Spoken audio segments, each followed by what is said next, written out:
as the Cardinals were reeling from the Kyler Murray single-page, single-space, small font manifesto from agent Erik Burkhardt, they announce new contracts with Steve Keim, the GM, and Kliff Kingsbury, another client of Erik Burkhardt. Both guys signed through 2027. What the hell? What the hell is going on?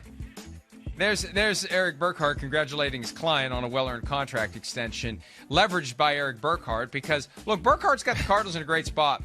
Great spot. He's got their most important player and their head coach. And I know when there was some talk about maybe Kingsbury being in trouble, I guarantee you, based on some things I heard, they would have had a real problem with Kyler Murray if they had fired Kliff Kingsbury. I bet. So if they want Kyler, they got to keep Kliff, period. And now they've kept Kliff, which backs them into a corner to give Kyler what he wants. This is masterful by Burkhardt. Well, yeah, they've been in a corner. You know, we talked about this. I mean, they've kind of pigeonholed themselves a little bit to a degree because the way they set up the team with Kyler, bringing a coach there to begin with that's, you know, a system that's comfortable with Kyler. It's been all about Kyler. And I think that's also why we hear the rumors at times of, like, you know, he can be the what was the quotes, a little bit of a finger pointer, can be a little bit more of a pain in the butt behind the scenes, you know, not a direct quote there or anything, you know, but it probably is a little bit of that starts that chatter. But I can get behind this. I mean, again, either way, no matter what the optics are here, I look at this as a good move, the right move. The Cardinals are going in the right direction here. You don't just, like, throw over what you got there in Arizona right now for I don't know what we're going to get after this. You got a good thing going. We've seen positive results from Kliff Kingsbury. They haven't been maybe what we all want. We know they've kind of fallen apart at the end of seasons, but they did get a little more growth this year, going to the playoffs.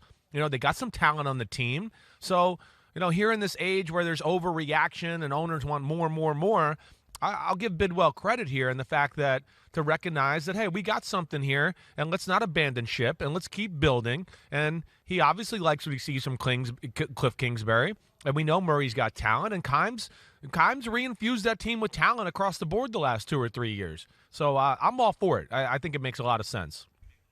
I believe now that this is beginning to resolve, that in the aftermath of the season, the Cardinals knew they were going to have to pay Kingsbury, and they're going to have to pay Kyler.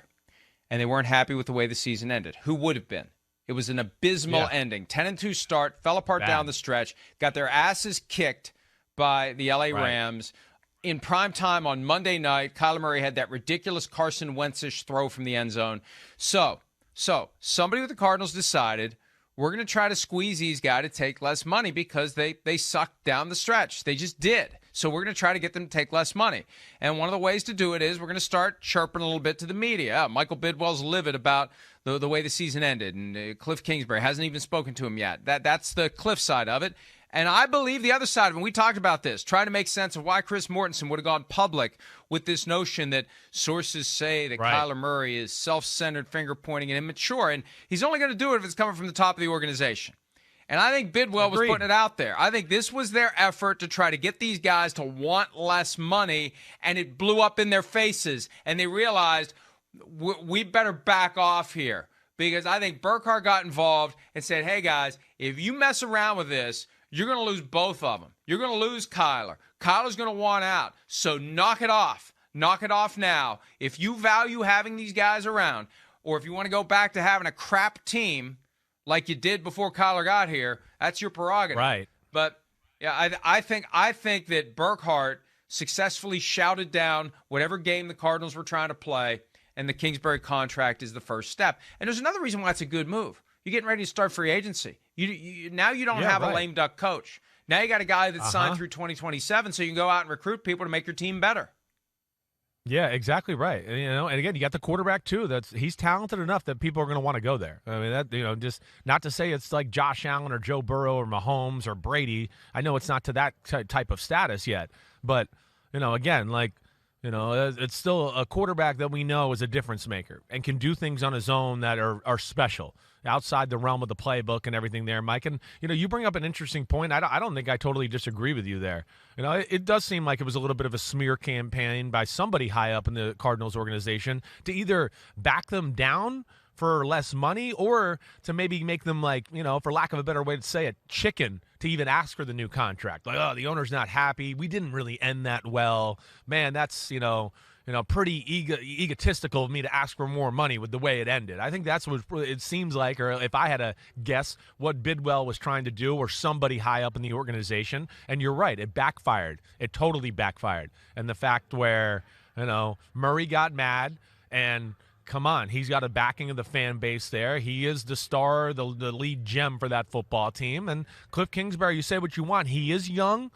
We know he's done some good things there. He knows how to relate to players and all of that. And then plus you add the two guys being represented by the same guy. Yeah, it backfired on the Cardinals in a big way, and now they're going to pay, and now they're going to have to pay Kyler Murray here soon, because it's going to become an issue. I know Kyler doesn't seem like the type of guy, Mike, to me, that he might be quiet about it, but he's going to send his cryptic messages out there and let you know that he's not happy about it. If we're sitting here in middle of May and he's not far enough down the road with contract talks or negotiations, I don't think he's the kind of guy that's just going to sit back and be, content. So they're going to have to do that soon here too, and I would expect that to be done pretty soon. Two important factors about the Kingsbury contract. Number one, we don't know how much he's making yet. I haven't seen any report. And if you're out there thumping your chest about how, great contract. If it's a great contract, Erik Burkhardt's going to find a way to leak the dollars to somebody. And the fact that the dollars aren't out there yet, I think it's a 24-hour rule that other agents apply, that if within 24 hours after the deal is announced, we don't know how much the deal is worth, probably not a deal worth bragging about. So we'll see. Look, the market is all over the place right now for coaches. $10 million a year could be pretty good, but not great in today's market. So I don't know what Kingsbury's making, but I'm just saying the silence will become deafening, because obviously if it's a great deal, it's going to be boasted about. Secondly, we don't know how much of it's guaranteed. It used to be every penny, every year, every contract, every check was fully guaranteed.